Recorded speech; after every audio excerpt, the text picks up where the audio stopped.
ஓம் நம சிவாய நமக. எல்லோரும் இறைவனின் அருள் பெற்று நலமுடன் வாழ வேண்டும். நம்மளுடைய மனமானது நம்மளை கட்டுப்படுத்தும் முன் நம்மளுடைய மனதை கட்டுப்படுத்தி ஒழுக்க முறையில் கொண்டு வருவதற்கு முயற்சிகளை மேற்கொள்ளணும். ஒரு மனிதன் வாழ்க்கையில் வெற்றி பெறும் பொழுதுதான் அவனுக்கு அந்த நம்பிக்கையானதே பிறக்கின்றது. ஆனால் எந்த சூழ்நிலையிலுமே தனக்கு நம்பிக்கையோடு ஒரு மனிதன் செயல்படுகிறான் என்றால் அவனுக்கு அந்த வெற்றியானது தினம் தினம் கிடைத்து கொண்டேதான் இருக்கும். எப்பொழுதுமே வாழ்க்கையில ஒரு பதட்டத்தையும் பயத்தையும் மேற்கொண்டு வாழாதீர்கள். பயமானது வாழ்க்கையை நமக்கு புரட்டி போட்டுவிடும். தைரியத்தை உங்களுக்குள்ள வளர்த்து கொண்டு நம்பிக்கையோடு வாழ்க்கையில செயல்பட கற்றுக்கொள்ளுங்கள். ஒரு விஷயமானது நமக்கு அறியணும் அப்படின்னு பார்த்தீங்கன்னா அந்த அறிதலை நம்ம எப்படி ஒரு கேள்வியானது எழும்புதுன்னா அதற்கான விடையை நம்ம கண்டுபிடிச்சா மட்டும்தான் அந்த கேள்வியானது அந்த இடத்துல பூர்த்தி ஆகிவிடுகிறது. அதை விட்டுவிட்டு நம்ம கேள்விகளை கேட்டுக்கொண்டு வாழ்க்கையில வாழும் பொழுது நம்மளுடைய வாழ்க்கையும் அந்த இடத்துல கேள்விக்குறியாக தான் இருக்கும். கேள்விகளை கேட்பதை விட்டுவிட்டு அதற்கான விடைகளை தேடுவதற்கான பணிகளில் ஈடுபடுங்க. இறைவன் இருக்கிறாரா அப்படிங்கிற அந்த எண்ணத்தை நீங்க கைவிட்டுட்டு இறைவன் இருக்கிறார் அப்படிங்கிறதுக்கான அந்த முயற்சிகளை நீங்க ஈடுபடுங்க. இறைவனை உங்களுக்குள்ள தேடுங்க. ஒரு உயரமான மலையை பார்க்கும் பொழுது நமக்கு ஒரு விதமான ஐயப்பாடு ஏற்படும். இவ்வளவு பெரிய மலையில நம்ம எப்படி ஏற போறோமே அப்படிங்கிற அந்த எண்ணமானது நமக்குள்ள ஏற்படும்.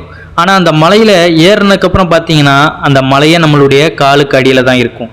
அதனால எந்த ஒரு விஷயத்தையும் முயற்சி செய்யும் பொழுது பதட்டம் கொள்ளாமல் பயத்தோடு நீங்க அதை முயற்சி செய்யாதீர்கள். எல்லாமே முயன்று விட்டால் அது எளிதாக தான் தெரியும்.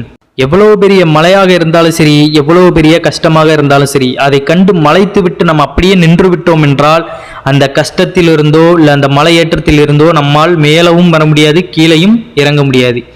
எதை கண்டும் அஞ்சாமல் நம்பிக்கையோடு வெற்றி பெறணும் அப்படிங்கிற அந்த ஆசையில செயல்படும் பொழுது அதற்கான வெற்றி வாய்ப்பை நம்ம கண்டிப்பாக அடையலாம்.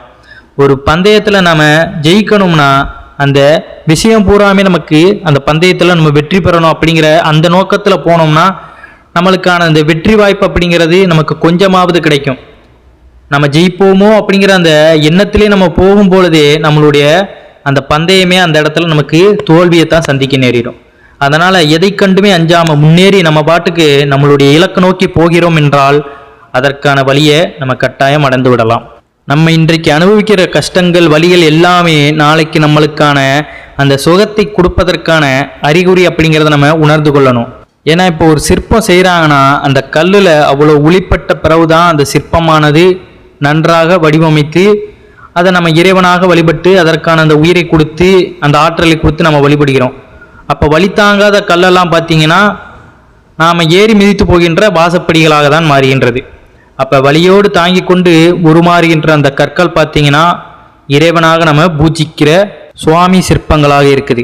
அதனால் வலிக்குது அப்படிங்கிறதுனால உங்களுடைய வாழ்க்கையில் பெரும்பாலான இடங்களில் நம்மளுடைய கஷ்டத்தை நினைத்து நாங்கள் வருந்தி கொண்டு அந்த கஷ்டத்தை போக்கணும் அப்படிங்கிறதுக்காக தவறான பாதைகளை என்றைக்குமே போய்விடாதீர்கள். அந்த கஷ்டத்தை தாங்கி நீங்கள் அந்த வாழ்க்கையில் மேலோங்கி போகும் பொழுது அந்த கஷ்டமானது நமக்கு அந்த இடத்துல இருந்து மாறிவிடுகிறது. ஒரு மனிதன் பார்த்தீங்கன்னா இந்த உலகத்துல எப்ப ஒரு உயர்ந்த நிலையை வெற்றி அடைகிறானா தன்னை பற்றின அந்த பெருமை அப்படிங்கிறது அவனுக்குள்ள இல்லாத போதுதான் அவன் வெற்றி அடைகிறான். நான் தான் எல்லாமே பண்றேன், எனக்கு மிஞ்சிய சக்தி எதுவும் கிடையாது அப்படிங்கிற அந்த தாட்லேயே அவன் இருக்கும் பொழுது அவனுக்கு இந்த உலகத்துல அவன் மட்டும்தான் அப்படிங்கிறது தெரியுது. தன் பெருமை அதாவது தற்பெருமை கொள்ளாமல் எவர் ஒருவர் எல்லாத்தையுமே சமமாக நினைத்து கொண்டு வாழ்கிறானோ அவன்தான் இந்த உலகத்தில் சிறந்த மனிதனாக வாழ முடியும். நிறைய இடங்கள்ல நம்ம விழுந்து தான் எந்திக்க வேண்டிய சூழ்நிலை இருக்கும். அதனால விழுந்துட்டோம் அப்படிங்கிறதுக்காக அந்த இடத்துல அழுதுகிட்டே இருந்தோம்னா நம்ம திரும்பி எழுந்து நடக்க முடியாது.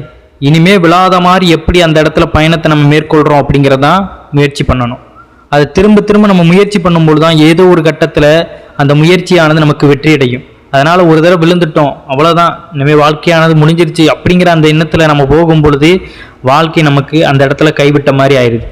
ஏன்னா வாழ்க்கையை நம்ம இறுக்கி பிடித்து கொண்டு நம்ம முன்னேறுகின்றோம். அந்த இடத்துல நம்ம வாழ்க்கையை விட்டுட்டோம், அப்ப அதுவும் என்ன பண்ணுது, நம்மளை விட்டுட்டு போயிடுது. எல்லாமே முயற்சி பண்ணா மட்டும்தான் இந்த வாழ்க்கையில நமக்கு சாத்தியமாக இருக்கும். ஒரு இடத்துல நம்ம உட்காந்துக்கிட்டு எல்லாமே பண்ணலாம், ஒருத்தவங்க சொல்றான் உங்களுக்கு அப்படி கிடைக்கும் இப்படி கிடைக்கும்னு சொல்றதுனால மட்டும் நம்ம முன்னேறுவது கிடையாது. உங்களுடைய வாழ்க்கையை நீங்களாம் அனுபவித்து நீங்கள் அந்த பயணத்தை தாண்டி போகும் பொழுது தான் அந்த வெற்றியானது உங்களுக்கு கிடைக்கும் அப்படிங்கிறத இங்கே முழுக்க முழுக்க உங்களுக்குள்ள சொல்லிக்கொண்டே போகும் பொழுதுதான் அந்த வழிகள் எல்லாம் உங்களுக்கு வெற்றி பாதைகளாக மாறும். நம்ம இன்றைக்கு செய்கின்ற அந்த சின்ன சின்ன வெற்றிகள் தான் நமக்கு நாளடைவில் நம்மளுடைய ஃப்யூச்சரில் பார்த்தீங்கன்னா நமக்கு மிகப்பெரிய வாழ்க்கையை கொண்டு வரும். அதனால் இப்போ பெறுகின்ற எல்லா வெற்றிகளையுமே நம்ம தற்பெருமையாக எடுத்துக்கொண்டு ஒரு சின்ன சந்தோஷத்திற்கே நம்ம ஆடம்பரமாக எதையுமே செலவு பண்ணக்கூடாது. வாழ்க்கையில் இன்னும் எவ்வளவோ இருக்குது அப்படிங்கிறத நம்ம உணர்ந்து கொள்ளணும். இறைவனிடம் நம்ம பக்தி செலுத்துகிறோம் அப்படிங்கிறதுனாலே நம்ம ஒரு தடவை பக்தி செலுத்திட்டாலே அவர் நம்மளை ஆட்கொண்டு விடுவது கிடையாது. அனுதினமும் அவரை உயிராக நினைத்து கொண்டு அந்த சிவத்தை நாம் மனதிற்குள் போட்டுக்கொள்ளும் பொழுதுதான் அவர் நம்மளை ஆட்கொள்ள ஆரம்பிப்பார். அப்படித்தான் வாழ்க்கையிலையும் ஒரு தடவை வெற்றி அடைஞ்சிட்டோம் அவ்வளோதான் போதும் அப்படின்னு இருந்துடக்கூடாது. மென்மேலும் வெற்றிகளை நம்ம பெருக்கிக் கொண்டே போகும்பொழுது தான் வாழ்க்கையில் நம்ம ஒரு உயர்ந்த நிலையை அடைய முடியும். அதனால் எப்பொழுதுமே போராட்டத்தில் நீங்கள் வாழ்க்கையோட போராட்டத்தில் ஈடுபட ஆரம்பிச்சிட்டிங்க அப்படின்னாலே நிறைய தடங்கள் அப்படிங்கிறது வரத்தான் செய்யும். அதையெல்லாம் பெரிதாக கண்டுகொள்ளாமல் அமைதியான முறையில் அதை கடந்து போய்கொண்டு உங்களுடைய இலக்கு அப்படிங்கிறத நீங்கள் தீர்மானித்து வைத்திருப்பீர்கள். அதில் முடிந்தளவு உங்களுடைய ஃபோக்கஸை நீங்கள் சென்ட் பண்ணுங்கள். மற்றது பார்த்தீங்கன்னா இறைவனோட கணக்கு, அது எப்படி நடக்கும் அப்படிங்கிறது இறைவனோட கணக்கு. அதனால் நீங்கள் உறுதியாக எந்த ஒரு விஷயத்தில் ஈடுபட்டாலும் அதன் மீது நம்பிக்கை செலுத்தி நீங்கள் ஆன்மீகத்தில் ஈடுபட்டாலும் சரி, நீங்கள் வாழ்கின்ற வாழ்க்கையில் ஈடுபட்டாலும் சரி, அது அவரவர் விருப்பம். ஏன்னா இறைவனை உணர்வது அப்படிங்கிறது நம்ம எல்லாருமே உணர்ந்து விட முடியாது. ஒரு கட்டத்தில் பார்த்தீங்கன்னா அவர்களுக்கென்று அந்த புரிதல் அதிகமாக இறைவனை பற்றின அந்த ஆர்வம் அப்படிங்கிறது அதிகமாக அவர்களே இறைவனை பற்றின அந்த சிந்தையை தனக்குள்ள முழுவதுமாக ஏற்படுத்தி கொண்டதுக்கப்புறம் அவர்களுக்கு சிவனை தவிர வேறு எதுவுமே தெரியாது. அப்படித்தான் வாழ்க்கையில் ஒவ்வொருத்தருக்கும் ஒவ்வொரு மாதிரியான விஷயங்களை ஏற்படுத்தி கொள்கின்றனர். தன்னை படைத்தவன் மேல் ஆசை, தன்னை படைத்தவன் அதுபோல இந்த உலகத்தில் பல்வேறு அதிசயங்களை படைத்திருக்கிறார். அதன் மீது சில மனிதர்களுக்கு பற்று இருக்கும். ஆனால் அந்த பற்று அப்படிங்கிறது நமக்கு நல்லதா இருக்குதா கெட்டதா இருக்குதா அப்படிங்கிறதா இந்த உலகத்தில் நமக்கான இந்த கணக்காக இருக்கும். இயற்கை மீது நேசம் வைக்கலாம், பறவைகள் மீது நேசம் வைக்கலாம், விலங்குகள் மீது நேசம் வைக்கலாம், பிற உயிர்கள் மீது நேசம் வைக்கலாம். இதுதான் உண்மையான அன்பாக வெளிப்படும். இதுதான் நமக்கான நிம்மதியாக வாழ்க்கையாக இருக்கும்.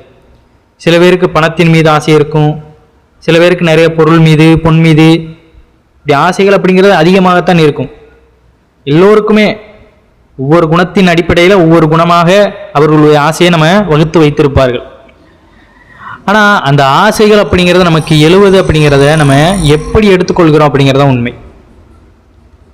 இப்போ திருமணம் அப்படிங்கிறது ஒருவனுக்கு ஒருத்தங்க அப்படிங்கிற அந்த கணக்கு தான் இருக்குது. அதை தவிர்த்து நம்ம தீய ஆசைகளை ஈடுபடுறோம்.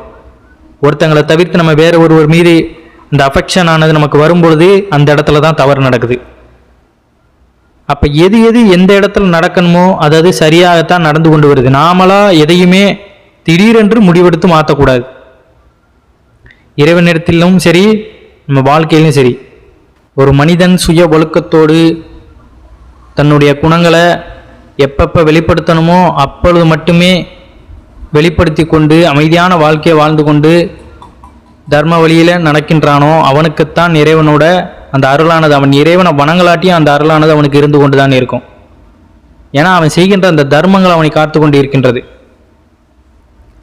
அப்போ எப்பொழுதுமே பார்த்தீங்கன்னா நமக்கு ஆசைகள் இருந்தாலும் சரி, தேவையில்லாத ஆசைகள் எழுந்தாலும் சரி, எப்பொழுதுமே ஒழுக்கம் தவறாமல் இருக்காதீங்க. உங்களுக்கு பணத்தின் மீது ஆசையாக இருந்தாலும் சரி, பொன்பொருள்கள் மீது ஆசையாக இருந்தாலும் சரி, அந்த இதெல்லாம் நீங்கள் நேர்மையான ஒழுக்க முறையில் நீங்கள் வாங்குறீங்களா, அதுதான் முக்கியம்.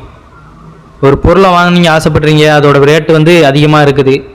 அப்போ அதற்கு என்ன பண்ணணும், அதற்கான ஊதியத்தை நம்ம அந்த இடத்துல நம்மளுடைய அந்த பொருளாதாரத்தை நம்ம தக்க வைத்து கொண்டு தான் அதை வாங்கணும். அதற்கு நம்ம வேலைக்கு போகிறோம், தினசரி வேலைக்கு போய் அதில் வருகின்ற அந்த வருமானத்தை ஒரு பகுதியை சேர்த்து வச்சு அந்த பொண்ணோ பொருளோ நம்ம வாங்கி அதை வைக்கிறோம். இப்படி வாங்குறது அப்படிங்கிறது நம்ம நேரு வழியில் யாரையும் துன்புறுத்தலை, நாம் செய்கின்ற அந்த வேலைக்கான அந்த கூலியின் மூலமாக நம்ம வாங்குகிறோம். அந்த பொருள் மீது எனக்கு ஆசை வந்துருச்சு, அதை எப்படியாவது அவர்கள் பார்க்காத நேரத்தில் நம்ம எடுத்து விடணும் அப்படின்னு நினச்சா இதுதான் இந்த இடத்துல தவறு. இதை உணர்ந்து மனிதர்கள் எல்லாருமே செயல்பட்டார்கள் என்றால் அவர்களுடைய கர்மவினையும் அவர்களுக்கு வராது, வாழ்க்கையிலும் நலமுடன் வாழ்வதற்கு. இப்போ அதை கண்டுபிடிச்சிட்டாங்கன்னா அவர்களோட வாழ்க்கை அந்த இடத்துல முடிஞ்சிருது, அதற்கான தண்டனையும் கிடைக்கும். இப்போ ஒரு இடத்துல அந்த பழி சொல்லானது அவர்களுக்கு நடந்து விட்டதென்றால் அவர்கள் திருந்தி வாழணும் அப்படின்னு நினைத்து கூட அவர்கள் அதே வேற ஏதாவது வேலையில் சேர்றாங்க. ஆனால் அவர்களுடைய குணத்தை பற்றி மற்றவர்கள் அறிந்திருக்கிறார்கள். அப்போ அந்த இடத்துல அவன் திருடனாக இருக்கான், திருந்தி வாழணும் அப்படின்னு அவன் முயற்சி செய்து ஒரு கடையில் வேலை பார்க்குறான். அவனுடைய குணமானது அந்த மற்ற மனிதர்களுக்கு தெரியும், இருந்தாலும் திருந்திட்டான் அப்படிங்கிறதுனால சேர்த்து வைத்து விட்டார்கள். அப்போ அதே இடத்துல திடீரென்று ஒரு பொருள் காணாம போகுதுன்னா மொத்த பேருக்கும் என்ன சந்தேகம் வரும்? இவன் தான் எடுத்திருப்பான் அப்படிங்கிறது தான். அப்போ அந்த புரிதலானதை நம்ம முன்னாடியே தெரிந்து கொள்ளணும். இந்த பழி சொல்லி எதற்கு? நமக்கு ஒழுக்க முறையில் இறைவனுக்கு அடிபணிந்து எப்போதுமே நம்மளுடைய வாழ்க்கையை நல்வழியில் வாழ்ந்துட்டு போகணும் அப்படிங்கிறது தான் எல்லோருட மனிதனும் இயற்கையாக இருக்கின்ற ஒரு குணமாக இருக்கணும். அதை தவிர்த்து அவர்கள் தேவையில்லாத குணங்களை, அந்த இயற்கையிலே படைத்த தேவையில்லாத தீய குணங்களையும் நம்ம மனதிற்குள் போட்டுக்கொள்ளக்கூடாது. எப்பொழுதுமே உங்கள் மீது அந்த நம்பிக்கையானதை வைத்து விடுங்கள். மற்றவர்கள் என்றைக்குமே எதிர்பார்த்து வாழாதீர்கள். மற்றவர்கள் ஒவ்வொருத்தரும் ஒவ்வொரு மாதிரியான சொற்றொடர்களை உங்களுக்கு வைப்பார்கள். இப்போ நீங்கள் ஒரு தொழில் தொடங்குறீங்க, திருமணம் பண்ணுறீங்க அப்படின்னு பலவாறான விஷயங்களை ஈடுபட்டுறீங்க. எல்லாமே ஸ்டார்டிங் ஸ்டேஜில் தான் இருக்கீங்க. அப்படிங்கிறப்ப நீங்கள் உங்களுக்கு உயர்ந்தவர்கள் தாழ்ந்தவர்கள் அப்படிங்கிற பேரில் நிறைய பேர் அதற்கு அனுபவப்பட்டவர்கள்ட்ட போய் நீங்கள் அறிவுரை கேட்பீங்க. முதல்ல ஒரே ஒரு விஷயத்தை மட்டும் நீங்கள் நினைவில் வைத்துக் கொள்ளுங்கள். அந்த விஷயத்தில் உங்களுக்கு முழு நாட்டம் இருக்குது, உங்களால் பண்ண முடிகிற திறமை இருக்குது. அப்படிங்கிற பட்சத்தில் நீங்கள் உங்களை முதல்ல நம்பி அந்த செயலில் ஈடுபடும் பொழுது அதற்கான வெற்றியானது நீங்களே உங்களை நம்பி முதல்ல மீது அந்த நம்பிக்கையானதை நம்ம அதிகப்படுத்தி கொண்டு என்னால் முடியும் அப்படிங்கிற அந்த ஒவ்வொரு சொற்களும் நமக்குள்ளே சொல்லிக்கொண்டே அந்த வேலையில் நம்ம இறங்கும் பொழுது அதற்கான வெற்றியானது நமக்கு கிடைக்கும். இப்போ சிவாய நம அப்படிங்கிற அந்த மந்திரத்தை சொல்லிக்கொண்டு அவருடைய திருநாமத்தில் நம்ம தியானத்தை மேற்கொள்கிறோம்னா அந்த இடத்துல நம் மீது நம்பிக்கை வைத்துக்கொண்டு என்னால் இறைவன் மீது அந்த பக்தியை செலுத்த முடியும் அப்படிங்கிற அந்த எண்ணத்தில் நம்ம முயற்சி செய்தால் மட்டும்தான் அந்த தியானம் செய்கிறோமோ இல்லை பக்தி செலுத்துகிறோமோ அதை நம்மளால் பண்ண முடியும். நம் மீது நாமளே ஒரு மதிகலந்த சிந்தனையில் குழம்பிய மனநிலையில் இருக்கும்போது அந்த முயற்சிகளுமே நமக்கு குழம்பியதாக தான் இனி இருக்கும். அதனால் என்றைக்குமே குழம்பிய மனநிலையில் மட்டும் இருக்காதீங்க. மனம் தெளிவடையணுமா, உங்களுக்குள்ளேயே இருக்கின்ற அந்த இறைவனிடம் சற்று ஆலோசித்து பாருங்கள். இது பண்ணால் இது கரெக்டாக இருக்குமா அப்படின்னு நீங்களே ஒரு தடவை உங்களுக்குள்ளே சிந்தித்து கொண்டு அதை முயற்சி செய்யும் பொழுது அது கரெக்டாக தானே இருக்கும். முடியாத பட்சத்தில் வேணால் ஒவ்வொருத்தங்கிட்ட அறிவுரை கேட்டுக்கலாம். அது அறிவுரை கேட்டுட்டு அது நல்லதாக இருந்தால் நம்ம நல்ல பாதையில் போகணும், கெட்டதாக இருந்தால் அந்த இடத்துல இருந்து நம்ம அறவே அமைதியான முறையில் கடந்து வந்துடணும். அந்த இடத்துல போயிட்டு நீ இப்படி தப்பாக சொல்கிற அப்படி இப்படின்னு அவர்களிடம் நம்ம சண்டைக்கு போனோம் என்றால் அந்த இடத்துல நம்ம தான் தேவையில்லாமல் துன்பத்திற்கு ஆளாக வேண்டியதாக இருக்கும். நல்லது சொன்னால் கேட்டுக்கணும், கெட்டது சொன்னால் கேட்கறதோடு சரி, அதை முயற்சி செய்கிறது அப்படிங்கிறத நம்ம எண்ணி கூட பார்க்கக்கூடாது. அதிகாலையிலேயே நம்ம எழும்பொழுது பார்த்தீங்கன்னா அந்த மன உறுதியுடன் நம்ம இருக்கணும். இன்றைக்கு செய்கின்ற வேலைகள் அனைத்துமே நம்ம சிறப்பாக செய்து முடிப்போம் அப்படிங்கிற அந்த வேலையில் நம்ம எழணும். அதிகாலையில் எழுந்து குளித்து விட்டு இறைவனை வணங்கி அன்றைய நாளையே நம்ம இறை வழிபாட்டோடு தொடங்கும் பொழுது அன்றைய நாளான அந்த நேர்மறையான ஆற்றல்கள் நம்ம உள்வாங்கி கொண்டு நம்ம எனர்ஜெட்டிக்காக அந்த வேலைகளை சுறுசுறுப்போடு கவனத்தோடு எந்த ஒரு சிந்தனையும் மனமாற்றமும் இல்லாமல் நாம் செய்யும் பொழுது அதில் நமக்கு வெற்றி கிடைக்கும். காலையில் எழுந்து இறை வழிபாட்டை முடித்து உடற்பயிற்சிகள் மேற்கொண்டு தியானத்தை மேற்கொண்டு அதற்காக நம்ம காலையில் எழுந்து உடற்பயிற்சி அப்படிங்கிறத நம்ம ரொம்ப ஹெவியாக செய்யக்கூடாது, ஒரு அளவோடு செய்யணும். ஏன்னா ரொம்ப ஒரு ஹெவியாக செய்யும் பொழுது நம்மளுடைய உடம்பானது காலையிலேயே ரொம்ப அசதியாகிவிடும். யோகாசனம் பத்மாசனமே நீங்கள் அமர்ந்து இங்கே இறைவனுடைய அந்த திருநாமத்தையே உங்களுக்குள்ளே கூறிக்கொண்டு அதற்கப்புறம் உங்களுடைய வேலைகளுக்கு நீங்கள் செல்லணும். காலையில் எழும்பொழுது மன உறுதியோடு சுறுசுறுப்பாக எழுந்திக்கணும். அது போல் நம்ம தூங்க போகிறோம், இரவு தூங்க போடும்போது அந்த திருப்தியோடு நம்ம தூங்கணும். இன்றைய நாள் நல்லபடியாக போச்சு, சந்தோஷமாக இருக்குது, நிம்மதியான வாழ்க்கை அப்படிங்கிற அதை நமக்குள்ளே எப்போதுமே நம்ம ஏற்படுத்தி கொண்டு வாழும் பொழுது தான் நமக்கான அந்த திருப்தி அப்படிங்கிறது நமக்கு கிடைக்கும். நிறைய பேர் பார்த்தீங்கன்னா இன்றைய காலகட்டத்தில் இரவு உறங்கும் பொழுது அப்படிங்கிறதே சராசரியாக உறங்குவது அப்படிங்கிறது கிடையாது. ஏதோ ஒரு மனமாற்றம், மனதில் ஏக்கம், கவலைகள் இப்படி எல்லாமே இருக்கும். நடப்பது எல்லாமே ஒரு கட்டத்தில் நன்றதாக தான் நடக்கும். நமக்கு தேவையானது வர வேண்டியது எல்லாமே நம்மளுக்கு வரும். அது வரைக்கும் காத்திருக்கணும், அவ்வளோதான். அதுக்காக கவலைப்பட்டு கொண்டு என்றைக்கு வருமோ அப்படிங்கிறதெல்லாம் மனதிற்குள் போட்டுக்கொள்ளக்கூடாது. ஏன்னா அடுத்த நொடி அப்படிங்கிறது நமக்கு நிச்சயம் கிடையாது. ஆனால் ஒவ்வொரு நாளையும் நம்ம என்ஜாய் பண்ணி, அதாவது மனதிற்குள் அந்த சந்தோஷத்தை அப்படிங்கிறத நம்ம ஏற்படுத்தி கொண்டு வாழும் பொழுதுதான் வாழ்க்கையானது நமக்கு வளமாக இருக்கும். அதிகாலையில் எழுந்து சந்தோஷத்தோடு அந்த பயணத்தை மேற்கொண்டு இரவு தூங்கும் பொழுதும் இந்த சந்தோஷத்தோடு நம்ம தூங்கும் பொழுது இன்றைய நாள் நல்லபடியாக போச்சு அப்படிங்கிறது நமக்குள்ளே நம்ம ஏற்படுத்தி கொள்ளணும். எல்லோரிடமும் சகஜமாக அன்பாக பேசிக்கொண்டு அப்படியே கடந்து போய்கொண்டே இருக்கணும். இப்படி போகும்பொழுது தான் ஒரு மனிதனுக்கு பார்த்தீங்கன்னா வாழ்க்கையானது நிம்மதியாக இருக்கும். அது கிடைக்கல, இது கிடைக்கல, அது பண்ண முடியல, இது பண்ண முடியல, பணம் சம்பாதிக்க முடியல, அப்படி இப்படின்னு பலவாறான சிந்தனைகளை நமக்குள்ளே ஏற்படுத்தி கொண்டோம் என்றால் அவ்வளோதான், நிம்மதி கெட்டே போய்விடும். அதனால ஒரு சிந்தனையானது உங்களுக்கு ஒரு தேவைப்படுகின்ற ஒரு பொருளானது எனக்கு ரொம்ப தேவைப்படுது அப்படிங்கிற அந்த மன சிந்தனை உங்களுக்குள்ள எழுந்துச்சுன்னா அந்த நொடியில் நீங்கள் சொல்லிக்கோங்க, எதுவுமே நிரந்தரம் கிடையாது, அடுத்த நொடி நம்மளுக்கு நிச்சயம் கிடையாது, இன்றைய நாள் கூட நமக்கு கடைசி நாளாக கூட இருக்கலாம் அப்படிங்கிற அந்த ஒவ்வொரு நாளையும் நீங்கள் கடந்து போகும் பொழுது உங்களுக்கு எல்லா நாளுமே இன்ப நாளாகத்தான் இருக்கும். அதை மட்டும் நம்ம தெளிவாக தெரிந்து கொள்ள வேண்டும். இது நமக்கான மாற்றத்தை மட்டுமே ஏற்படுத்தாது, நம்மை சுற்றியுள்ளவர்கள், நம்ம கூட இருப்பவர்கள் எல்லாருமே நம்மளை பார்த்து அந்த மாற்றத்தை உணர்வார்கள். இவர்கள் மட்டும் இப்படி சந்தோஷமா இருக்காங்க அப்படிங்கிற அந்த எண்ணத்தை அவர்களுக்குள்ள ஏற்படுத்தி கொள்ளும் பொழுது அவர்கள் அந்த வழிகளை பின்பற்ற ஆரம்பிப்பார்கள். ஏன்னா மனிதன் பார்த்தீங்கன்னா ஒரு மனிதனை பார்த்து சில நேரங்கள் அப்படிதான் வாழ்கின்ற அந்த வாழ்க்கையை வாழ்ந்து கொண்டு இருக்கின்றான். அவன் என்ன செய்யறானோ அதை அப்படியே இவன் செய்வான். அதனால நம்ம நல்லதா செய்யும் பொழுது அதை பார்த்து 4 பேர் பயனடைந்து நிம்மதியோடு இருப்பதனால நமக்கும் அந்த மனமகிழ்ச்சியானது ஏற்படும், அவர்களுக்கும் அந்த மனமகிழ்ச்சி ஏற்படும். உங்கள் கூட இருக்கிறவங்க, உங்கள் மனைவி, உங்கள் குழந்தைகள் யாராக இருந்தாலுமே அந்த சந்தோஷம் அப்படிங்கிறத நம்ம எப்போதுமே நமக்குள்ளே தக்க வைத்து கொள்ளணும். கண்டது கழியதை நம்ம யோசித்து கொண்டு நம்ம வாழ்க்கையை மூவ் பண்ணும்பொழுது பார்த்தீங்கன்னா நமக்குள்ளே இருக்கின்ற அந்த வெறுப்புகள்லாம் ரொம்ப அதிகமாகி கொண்டே இருக்கும். யாரை பார்த்தாலுமே எரிந்து விழணும், கோவப்படணும் அப்படிங்கிற அந்த தாட்லேயே நம்ம இருக்கும்பொழுது வாழ்க்கையே நமக்கு சுகமாக இருக்காது. சந்தோஷத்தின் வெளிப்பாடாக நம்ம இருக்கும் பொழுது அந்த சந்தோஷத்தை பார்த்து நம்ம மற்றவர்களையுமே நமக்குள்ளே இழுத்து கொள்ளலாம். அப்போ ஒவ்வொரு நாளையுமே கடைசி நாள் போல நம்ம வாழணும். நம்ம போகின்ற அந்த பாதையானது நமக்கு சரியாக நம்ம அமைத்து கொண்டு போகும் பொழுது அதன் வழி வருகிறவர்களும் அதை பார்த்து புரிந்து கொண்டு போவார்கள்.